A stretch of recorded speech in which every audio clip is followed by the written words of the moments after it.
ঘরের কাজ নাকি ছেলে আবার মেয়ের মধ্যে আলাদা, এটা ছেলের কাজ, এটা মেয়ের কাজ, এটা ছেলে করতে পারবে না, এটা আমি কেন করবো, এটা তো মেয়েদের কাজ, এরকম অনেক শুনেছি। তাই আমি নিজে এটা থেকে একটু বেরিয়ে আসার চেষ্টা করছি।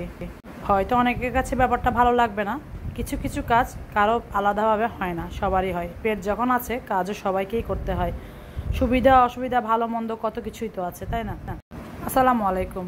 আজকে সকালে রুটি বানাচ্ছি, মাঝে মধ্যে বানিয়ে ফ্রোজেন করে রেখে দেই। আজকে ভাবলাম যে আজকে ফ্রেশ বানিয়ে ওদেরকে দেই, যদি বাড়তি কয়েকটা বানিয়ে রাখতে পারি তাহলে আগামী দিনের জন্য ফ্রোজেন করে রাখবো। যদিও এটা আমার খুব অপছন্দের কাজ, তারপরেও এখন করতে বাধ্য হচ্ছি, কারণ অন্য যে কোনো নাস্তায় সকালবেলা নিষিদ্ধ, খেতে পারবো শুধু 2টা আটার রুটি।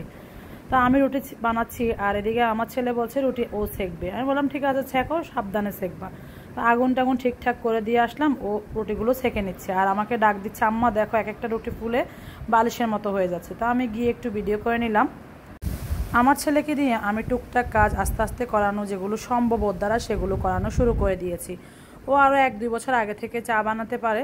আজকে 2 দিন ধরে ওকে রুটিও সেঁকতে দিচ্ছি, কারণ ও চাচ্ছে। ওকে আমি চাপিয়ে দিচ্ছি না কোনো কাজ, তবে ও বলছে তুমি বানাবা আবার সেঁকবা, অনেক দেরি হয়ে যাবে, আমি তোমাকে সাহায্য করি, সেঁকে দেই।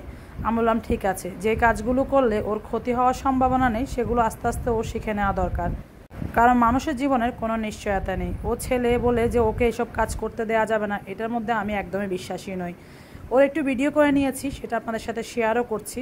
কিছু রুটি বানিয়ে আমরা অলরেডি নাস্তা করে নিয়েছি, বাকি রুটিগুলো আমি ঠান্ডা করে এখন ফ্রিজে রেখে দিব, আগামী দিনও আমাদের হয়ে যাবে।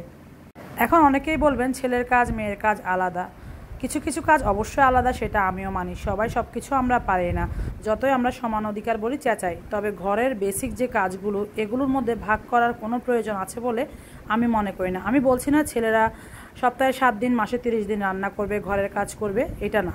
তবে হ্যাঁ, মাঝে মধ্যে যে সুবিধা অসুবিধা হতেই পারে, মা অসুস্থ থাকতে পারে, ঘরে কর্মক্ষম অন্য কোনো ব্যক্তিও না থাকতে পারে, তখন কি করবে, না খেয়ে থাকবে? হ্যাঁ, বলতে পারেন কিনে এনে খাবে, কিনে এনে কয়দিন খাবে, আর কিনে খাবার কতটা স্বাস্থ্যসম্মত? ঘরের খাবার যেমন তৃপ্তি করে খাওয়া যায়, সাথে যেমন সাশ্রয়ী হয়, সেই সাথে স্বাস্থ্যকর, কোনোটাই কিন্তু আপনি কিনে খাওয়ার মধ্যে পাবেন না। কিনে খাবারের দাম বেশি হবে, অস্বাস্থ্যকর হবে, একটা সময় অরুচি চলে আসবে। জীবনের মৃত্যুর বা হায়াতেরও তো কোনো বিশ্বাস নেই। এমন হতে পারে ঘরের যে মহিলাটি রান্না করে খাওয়াচ্ছে সেই মহিলাটি আর নেই, তখন কি পুরুষ মানুষগুলো না খেয়ে থাকবে? এই যে আমার ঘরে আমি একমাত্র মহিলা, সেক্ষেত্রে আমার যদি কত সুবিধা অসুবিধা থাকতে পারে, তখন ওরা না খেয়ে থাকবে? তাই আমি মনে করি আস্তে আস্তে টুকটাক যে কাজগুলো ওদের করতে অসুবিধা হবে না সেগুলো ওদেরকে শিখিয়ে দিব ইনশাআল্লাহ, আস্তে আস্তে করে, যদি আমি বেঁচে থাকি। আমার ইচ্ছা এটাই আছে। আর ছেলে মেয়ের মধ্যে কাজে পার্থক্য করে কোনো লাভ আছে বলে আমি মনে করি না। এমন অনেক ঘরে আছে, বোন অসুস্থ, ভাইকে যদি বলা হচ্ছে এই কাজটা করো, বলে এটা আমি কেন করব, সে তো দেখে এসেছে সবসময় এই কাজটা তার মা করছে, অথবা তারপর থেকে তার বোনে করছে, অথবা তার দাদি করেছে, নানি করেছে, তাই তার কাছে ওটাই মনে হয়েছে যে এটা ওর কাজ নয়, এটা ও করলে ছোট হয়ে যাবে। এরকম অনেক ঘরে অনেক পরিবারে দেখেছি। তো আসলে বিপদ আপদ তো বলে কয়ে আসে না, তাই কখনোই এই বিষয়গুলো পার্থক্য করা ওভাবে উচিত নয়। তবে হ্যাঁ, একটা ছেলে তার ব্যক্তিত্ব বজায় রেখেই কাজ করবে। বিপদে পড়লে বা মাকে একবেলা রান্না করে খাওয়ালে, অথবা বউকে একবেলা রান্না করে খাওয়ালে, অথবা তার কাছে সাহায্য করলে কোনো পুরুষ মানুষ ছোট হয়ে যাবে না, বরং তার সম্মান আরও বেড়ে যাবে। কথাগুলো আমার একান্তই নিজের উপলব্ধি থেকে আমার বলা, কারণ অনেকেই আমাকে বলতে পারেন আপনি এত ছোট ছেলে দিয়ে রুটি ছেঁকাচ্ছেন, চা বানাচ্ছেন, কারণ আমরা তো মানুষকে জাজ করতে খুব ভালোবাসি, সেজন্য কথাগুলো ক্লিয়ার করে দিলাম। আমি মনে করি ওদের এগুলো করার প্রয়োজন আছে, আর শেখার বয়সে যদি না শেখায় পরবর্তীতে কিন্তু একদমই করতে চাইবে না।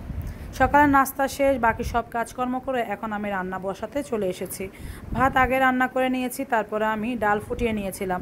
ডাল দিয়ে যেহেতু 2 আইটেম রান্না করব, আমরা যারা একটু হিসেব করে চলতে হয় তাদের দেখা যায় একটু টেকনিক্যালি কাজ করতে হয়। যেমন আমি ডালটা প্রথমে একসাথে করে ভিজিয়ে রেখে তারপর ফুটিয়ে নিয়েছি, যেহেতু আমি 2 তরকারিতে ডাল আলাদা করে ব্যবহার করব, কিন্তু আলাদা আলাদা সিদ্ধ করতে গেলে সময় বেশি লাগবে, তো আমি একসাথে সিদ্ধ করে কিছু ডাল দিয়ে এখানে চিচিঙ্গা রান্না করেছি আলু দিয়ে। আজকে নিরামিষ, বাসায় চিংড়ি মাছ ছিল না একদমই।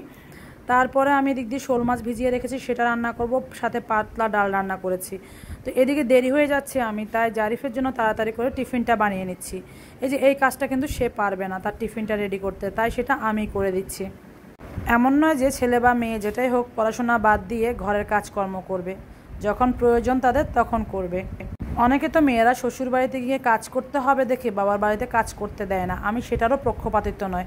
একটা মেয়ে যদি বাবার বাড়িতে কিছু না করলো, বাবা মায়ের কষ্ট না বুঝলো, সরাসরি গিয়ে অন্যের পরিবারে যখন সে কাজ করবে তখন তার কাছে বিষয়টা ভালো লাগবে না। সে তখন মনে করবে আমি বাবার বাড়িতে কিছু করলাম না, আর এখন এখানে বাইরে মানুষের জন্য বা পরের জন্য আমি করে খাওয়াবো, আর তখনই নেমে আসে সংসারে অশান্তি। এই জিনিসগুলো পরিবার থেকে যদি আস্তে আস্তে করে টেকনিক্যালি শিখিয়ে দেওয়া হয় বাচ্চাদেরকে ছোট থেকে, তাহলে তারা আর এটা ভাবে না যে আমি আমার নিজের পরিবারে কিছু করে খাইনি, কিছু করে খাওয়াইনি, আমি অন্যদেরকে কেন খাওয়াবো। আসলে এটাই বাস্তবতা। আর অনেক পরিবারে আমি দেখেছি মেয়েদেরকে এভাবে করে কাজ না করতে দিয়ে ওদেরকে এরকম একটা বিপর্যয়ের মধ্যে ফেলে দেয়। এটা বিপর্যয়ী, কারণ ওরা যখন একটা পরিবারে গিয়ে মানানসই হতে পারে না বা সেই পরিবারের সাথে অ্যাডজাস্ট করতে পারে না, তখন কিন্তু অশান্তি স্বাভাবিকভাবে নেমে আসে।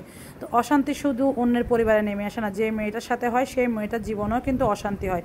কারণ তার কারণে যদি কেউ অশান্তিতে থাকে তখন সেও শান্তিতে থাকতে পারে না।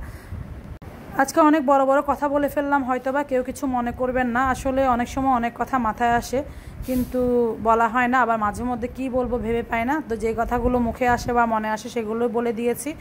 কারো কাছে খারাপ লাগলে ইগনোর করবেন প্লিজ। আর যারা আমার সাথে একমত তারা অবশ্যই কমেন্টে জানাবেন। কারণ অনেক মায়েদেরই কিন্তু মেয়ে থাকে না, তো সেই ক্ষেত্রে ছেলেদেরকে টুকটাক ঘরের কাজ শেখানো কি অপরাধ বলেন তো? এই তো রান্না শেষ, টিফিন বানানো শেষ, তার শেষ মুহূর্তে এসে আমি মাছটাও রান্না করে ফেলেছি একদম এমনি মাখা মাখা। তো এই ছিল আমার আজকের ভিডিও। সবাই ভালো থাকবেন, দেখা হবে পরবর্তী ভিডিওতে। আল্লাহ হাফেজ।